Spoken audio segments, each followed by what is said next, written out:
Oke teman-teman, selamat datang di channel Imam Cuks.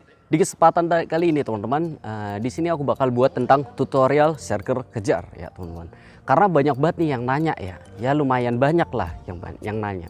Bang, buat dong tutorial circle kejar, mungkin seperti itu. Dan video kali ini sekalian aja nih aku buat yaitu tendangan-tendangan di dalam pencak silat yang tendangan kejar, mungkin seperti itu. Jadi ya tendangan A kejar atau tendangan C kejar, tendangan T kejar, tendangan B kejar, tendangan circle kejar, mungkin seperti itu. Yang jadi permasalahannya mungkin bagi kalian yaitu apakah bisa sih mas digunakan seperti itu? Menurut aku sih bisa banget ya. Kalau menurut aku sih ya bisa-bisa aja, selagi itu tidak mustahil, mungkin seperti itu. Jadi ya mungkin nanti tergantung dari tipe tendangannya gitu loh. Kalau tendangan A tipenya lurus ya kejarnya harus sesuai sama tipe dari tendangannya, mungkin seperti itu ya teman-teman. Oke lah. Nah teman-teman, mungkin dari kalian banyak juga ya yang mengenal kata-kata circle nih. Oke, di sini aku pengen, sebelum ke videonya, di sini aku pengen bahas terlebih dahulu tuh. Kata-kata circle itu dari mana sih, ya enggak? Ya, khususnya dari daerah Jawa Timuran atau perguruan di daerah Jawa Timuran tuh udah sering banget nih yang mengucapkan tendangan circle, mungkin seperti itu. Jadi tendangan atau kata-kata circle itu asal katanya itu dari mana sih? Karena aku sebagai orang Jawa sendiri pun tidak tahu ya arti persisnya circle itu seperti apa gitu loh. Jadi aku mencari tahu dan akhirnya ketemu teman-teman. Tapi ini versi aku ya, mungkin kalian kalau ada ilmu lagi bisa kalian tulis di kolom komentar, mungkin seperti itu. Jadi menurut aku sih kata-kata circle ini sih asal katanya tuh dari kata sirkulasi ya teman-teman. Atau dalam kamus besar bahasa Indonesia yaitu putaran waktu atau circles, mungkin seperti itu. Circle, circles, hampir mirip kan. Kalau circle itu tendangan memutar, kalau circles itu putaran waktu. Jadi intinya sih ada sama-sama artinya tuh memutar, mungkin seperti itu ya teman-teman. Oke lah, kita langsung aja ke gerakannya. Oke teman-teman, yang pertama nih ya, yang pertama sih yang paling penting yaitu kalian harus bisa tendang-tendangan dasar dalam pencak silat tuh ya, harus bisa tendangan ini dulu gitu loh, baru kalian bisa ke level ini gitu. Oke, tendangan apakah itu? Tendangan A, tendangan C, tendangan T, tendangan memutar, tendangan B, mungkin seperti itu. Jadi kalian harus bisa terlebih dahulu gitu loh. Kalau udah bisa, udah mateng, udah mempelajari, baru nih bisa nih ke langkah berikutnya nih, yaitu belajar langkahnya nih atau kejarnya nih, kata-kata kejarnya nih. Oke, di sini aku udah bagi nih jadi dua, yaitu untuk kejarnya itu dengan cara yang pertama itu melangkah, yang kedua itu menggeser ya teman. Tapi nggak semua tendangan itu bisa dimasukkan dalam dua komponen ini, yaitu melangkah dan juga menggeser. Mungkin ada juga yang nggak bisa, contohnya tendangan B.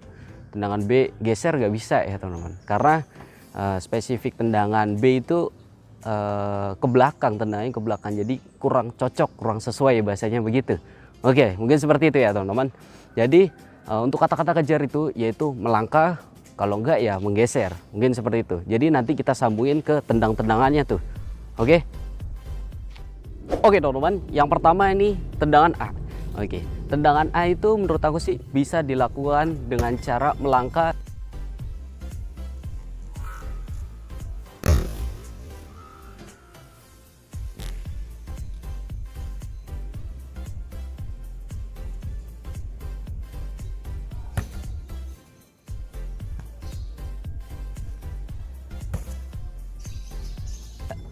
dan juga menggeser gitu loh. Karena tipe dari tendangan A itu serangannya itu tendangannya lurus ya, ini ke depan, mungkin seperti itu ya. Jadi menurut aku sih tendangan A ini bisa untuk mengejar lawan gitu loh, musuh gitu loh. Bisa digunakan untuk serangan kejar, untuk mengejar musuh, mungkin seperti itu ya teman-teman. Oke, jadi kalian bisa juga menambahkan dengan loncatan ketika melangkah ataupun menggeser gitu loh. Jadi terserah kalian mau melangkah doang atau pakai loncatan, jadi terserah kalian. Jadi intinya sih sama, yaitu untuk mengejar lawan agar masuk ke tubuh musuh atau titik serangan musuh. Mungkin seperti itu ya teman-teman. Jadi cukup simpel banget sih ya menurut aku sih ya untuk tendangan A ini untuk digunakan mengejar. Dan banyak juga sih menurut aku juga yang make tendangan A kejar ini sih, khususnya yaitu tendangan A Cobra. Nah, kalau kalian perhatiin lagi tendangan A Cobra itu sebenarnya itu mengejar lawan ya teman-teman, tapi ya bisa juga dilakukan secara langsung. Tapi kebanyakan rata-rata itu dilakukan dengan cara melangkah terlebih dahulu baru tendangan A Cobra-nya. Mungkin seperti itu. Oke lah, cukup simpel kan? Yang kedua nih teman-teman, tendangan B. Nah, kalau tendangan B ini menurut aku sih ya teman-teman hanya bisa dilakukan dengan cara melangkah aja nih untuk mengejarnya nih. Ya, tapi cara untuk melangkahnya itu sedikit berbeda, yaitu ketika melangkah lebih masuk ke dalam, yaitu lebih ke serong. Jadi ketika kalian menendang tendangan B kejar itu tendangan kalian itu tidak terhambat oleh kaki kalian sendiri gitu loh. Jadi diusahakan ketika melangkah untuk tendangan B kejar itu agak serong sedikit ke dalam, mungkin seperti itu ya teman-teman. Jadi langsung tuh jebret, di kakinya tuh tidak menghalangi kaki satunya untuk menendang, mungkin seperti itu. Kalau untuk menggeser tendangan B itu kurang cocok banget menurut aku sih, kurang efektif banget ya, malah bisa juga dikatakan bahaya gitu, karena ya emang nggak cocok. Kalau nggak cocok dipaksain juga ya gitulah, kalau nggak cocok ya bubar aja. Mungkin seperti itu ya teman-teman untuk tendangan B. Jadi cukup simpel banget sih tendangan B itu, mungkin seperti itu. Intinya sih kalian harus bisa matengin tendangan dasar dalam pencak silat terlebih dahulu gitu loh, mungkin seperti itu ya untuk tendangan B kejarnya. Oke, nah sekarang ketiga nih teman-teman. Nah ketiga itu tendangan C teman-teman. Tendangan C ini bisa dua-duanya nih, dan ini juga sering dilakukan oleh anak-anak tanding atau atlet-atlet fighter ya, menurut aku sih gitu. Soalnya aku sering lihat banget teknik ini dipakai sama anak-anak fighter gitu loh, khususnya di dalam pertandingan pencak silat tentunya, mungkin seperti itu. Jadi tendangan C itu bisa dilakukan untuk mengejar lawan, untuk serangan mengejar gitu loh ya. Bisa dilakukan yang pertama dengan melangkah baru ditendangin, tapi ini ya teman-teman, langkahnya tuh bukan benar-benar lurus sih menurut aku sih. Jadi ya tergantung posisi lawannya. Kalau posisi lawannya ke depan ya berarti kalian ambilnya tuh rada-rada serong gitu loh, jadi agar pas sesuai sama titik serangan tendangan C, karena sifat dari tendangan C itu tendangannya tuh ke samping ya teman-teman, dan titik serangannya tuh kalau nggak kepala ya rusuk, kalau nggak ya kaki gitu, mungkin seperti itu. Jadi ya diusahain ketika melangkah itu agak-agak serong, jadi lebih pas, lebih spektakuler ketika kalian mempraktekannya, mungkin seperti itu.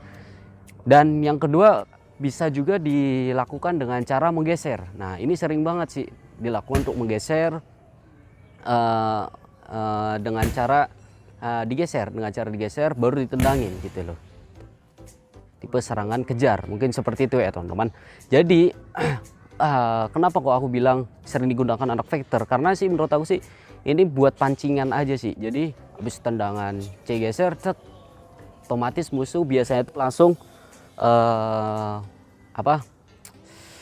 serangan balik gitu loh. Nah, serangan balik khususnya sih sering banget langsung sama-sama tendang C gitu loh.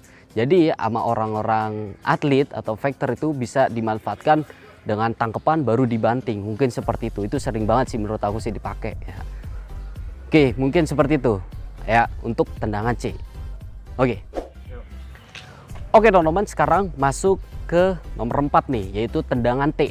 Oke, kalau menurut aku sih tendangan T itu lebih cocoknya itu ke jarak serangan kejarnya, T kejarnya itu lebih ke geser sih ya teman-teman, daripada melangkah ke depan ya. Karena kenapa? Karena kalau melangkah ke depan itu terlalu berat sih menurut aku sih. Jadi ketika dilangkahkan ke depan baru tendangan T itu berat banget kaki kalian. Tapi bisa juga dikombinasikan dengan cara maju blok dulu langsung tendangan T, mungkin seperti itu. Tapi lebih seringnya dipakai untuk serangan mengejar musuh itu menggunakan langkah geser ya teman-teman, digeserkan gitu menurut aku sih ya. Tapi bisa juga dilangkahkan ke depan gitu loh, mungkin seperti itu. Tapi ya lebih bagus, lebih cocoknya itu ya menggeser. Karena dari sifat tendangan T itu ya tendangannya tuh ke depan, tapi posisi badan kita itu ke samping. Mungkin seperti itu ya teman-teman. Oke lah, kita langsung aja ke nomor 5 ya teman-teman. Oke, ini nomor 5 nih teman-teman. Nah, nomor 5 ini yang terakhir nih, mungkin yang kalian tunggu-tunggu nih, tendangan circle nih. Nah, tendangan circle atau tendangan memutar ke belakang ya teman-teman. Atau kalau bahasa di taekwondo itu namanya tuh dui hurigi ya teman-teman. Kalau di karate juga ada namanya tuh Ushiro Uramawashi Geri, mungkin seperti itu ya teman-teman. Karena aku juga baru-baru tahu ini gitu loh, nama-nama aslinya gitu. Yang aku tahu ya cuma tendangan memutar gitu loh. Mungkin kalian bisa juga searching di YouTube atau di Google nama-nama Dwi Hurigi, apakah itu sesuai. Menurut aku sih, aku udah searching, udah mencari, dan menurut aku gerakannya tuh ya sama, tentang memutar ke belakang. Di karate pun sama, ada juga gitu. Jadi bukan hanya di pencak silat aja. Jadi menurut aku sih tendangan seperti ini tuh udah lumrah lah, udah umum banget lah di bela diri manapun gitu loh. Kebanyakan sih ada gitu. Mungkin seperti itu. Apalagi kalau di Indo, wah itu mayoritas setiap perguruan tuh banyak banget tuh, pasti ada tuh kayaknya sih tendangan circle atau tendangan memutar ke belakang. Mungkin seperti itu. Oke, kita langsung ke intinya ya teman-teman. Jadi tendangan circle atau memutar ke belakang ini bisa dilakukan dengan cara melangkah dan juga menggeser. Kalau melangkah ya tinggal dilangkain aja. Jadi kaki belakangnya buat circlein.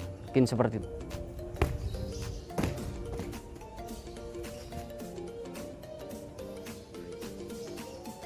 Tuh. Kalau menggeser ya langsung digeserin gitu loh. Dan teknik ini sih aku sering pakai ketika aku ganda sih ya teman. Jadi ketika ganda, teknik yang seperti itu bagus banget karena gerakannya tuh menurut aku sih tegas, cocok lah buat seni, bahasanya begitu ya. Ya gitulah. Tapi kalau untuk di dalam pertandingan pencaksilat mungkin kurang cocok ya teman-teman, karena di pencaksilat di pertandingannya tuh tidak boleh melebihi di atas kepala ya, itu nggak boleh, jadi kurang cocok. Jadi kalian bisa gunakan tuh untuk ketika kalian mau buat film-film action atau buat gerakan-gerakan seni ataupun buat gerakan seni ganda kalian, mungkin seperti itu kalian bisa gunakan tuh ya. Jadi cukup simpel banget kan. Nah, mungkin seperti itu ya teman-teman. Oke teman-teman, mungkin itu aja nih ya untuk video kali ini. Oke, sebelumnya mungkin di minggu-minggu akhir ini mungkin agak telat ya teman-teman, karena situasi sekarang di Indonesia khususnya ya, itu COVID-nya lagi tinggi ya. Jadi kita harus waspada juga. Jadi harus sesuai sama kondisi sih. Kalau kondisinya di sini lumayan optimal, aku bakal buat video. Kalau lagi optimal, aku mau maksain gitu loh. Karena ya bisa bahaya juga buat orang lain juga, untuk diri sendiri juga tentunya. Mungkin seperti itu. Jadi mungkin itu aja untuk video kali ini.